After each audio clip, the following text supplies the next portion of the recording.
परीक्षित जी ने पूछा है महाराज, हम जानना चाहते हैं परमात्मा इतने बड़े विश्व को बनाते कैसे हैं? यहाँ लोग पूरे जीवन भर नौकरी करते हैं, पूरे जीवन भर काम करते हैं, पूरे जीवन भर रात दिन मेहनत करते हैं, तब बड़ी मुश्किल से एक घर बनता है। कितनी मेहनत करनी पड़ती है एक घर बनाने के लिए, और घर बनाना जितना कठिन उसको चलाना उससे कठिन। आप सब जानते हैं परिवार बनाना कठिन और परिवार को चलाना उससे और कठिन।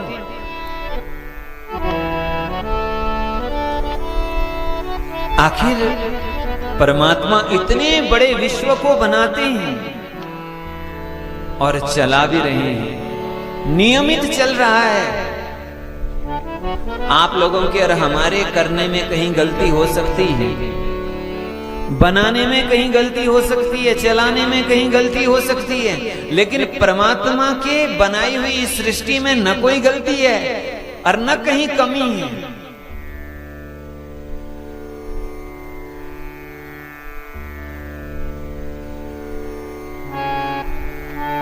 एक ने कहा महाराज गलती मैं दिखाऊंगा, एक नास्तिक व्यक्ति ने कहा मैं गलती दिखाऊंगा, कहां भगवान की गलती है, खोज के निकालेंगे। कोई आपके घर में आया हो, आपका घर देखने के बाद कहे कि यहां गलती है, और प्राय लोग जब घर में आते हैं तो अच्छाई भी देखते हैं, साथ में ये भी देखते हैं कमी कहां है। तो भले ही तुम्हारे मुख पे कहेंगे बहुत अच्छा घर बनाया, बहुत अच्छा घर बनाया, बगल में जाएंगे तो बोलेंगे क्या अच्छा घर बनाया है, इतना बढ़िया सब कुछ बनाया, रसोई इतनी छोटी बनाई, इतना बढ़िया घर बनाया और बाथरूम इतना छोटा बना दिया। कुछ ना कुछ कमी निकालेंगे और चार लोगों के बीच में बोलेंगे। आखिर भगवान ने इतना बड़ा विश्व बनाया, कहीं तो कोई कमी की होगी।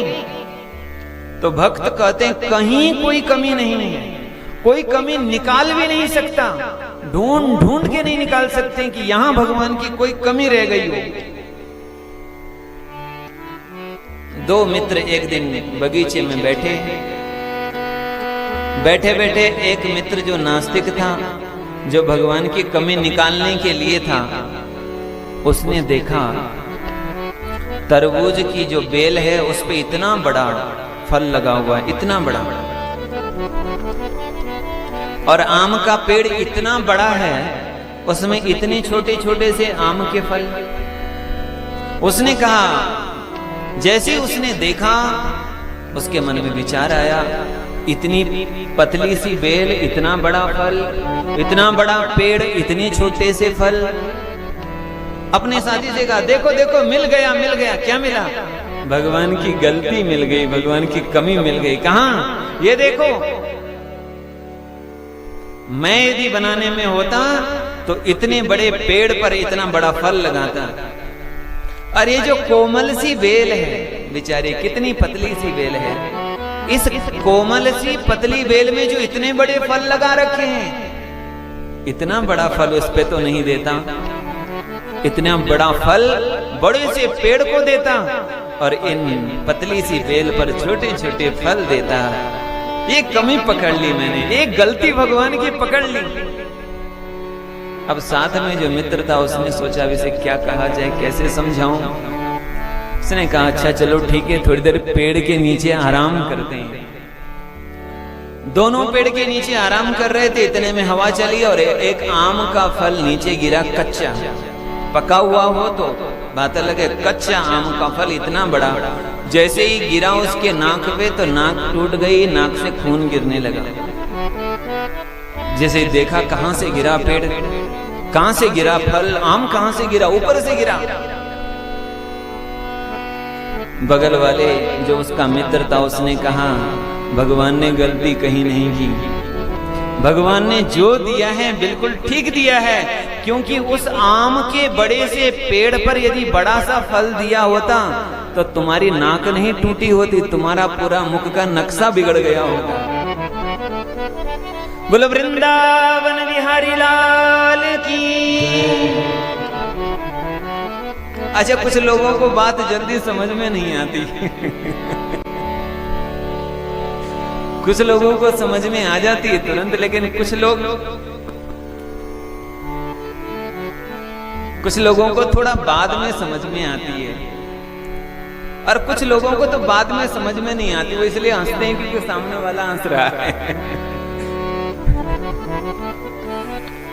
तो इतना बड़ा संसार परमात्मा ने बनाया, कहीं कोई कमी नहीं, कहीं कोई गलती नहीं, और बनाने में भी गलती नहीं और चलाने में भी कोई गलती नहीं।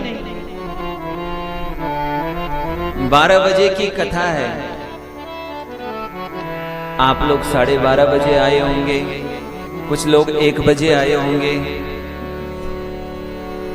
हाँ, कुछ लोग 11:45 बजे आए होंगे। पूजा का समय जो होगा उस समय नहीं आए होंगे। हमारे समय में आगे पीछे हो सकता है। आपको कहीं समय दिया जाए 2 बजे पहुंचना है तो आप 3 बजे पहुंच सकते हैं, लेकिन बताओ सूर्य नारायण ने कभी आने में देर की नहीं, जाने में देर की नहीं। भीषा अस्मात् वातः पवते भीषा उदेति सूर्यः भीषा इंद्रश्च वायुश्च मृत्युर्धावति पंचमः। ये कैसे अपने समय पर चल रहे हैं? ये भगवान का अनुशासन है। भीषा भगवान के भय से ही, भगवान का भय का मतलब है अनुशासन। भगवान के अनुशासन के कारण से सूर्य कभी देर नहीं करते, चंद्र कभी देर नहीं करते, वायु कभी रुकती नहीं है। 10 मिनट के लिए इस पृथ्वी से वायु रुक जाए, एक जगह थम जाए, वायु कहीं चली जाए तो क्या हाल होंगे बोलो? बोलो वृंदावन हरिराज की।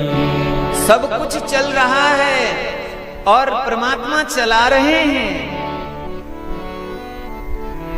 लेकिन कहीं चलाने में भी कोई कमी नहीं, कोई गलती नहीं, 1 मिनट नहीं, 1 सेकंड की भी कहीं कमी नहीं।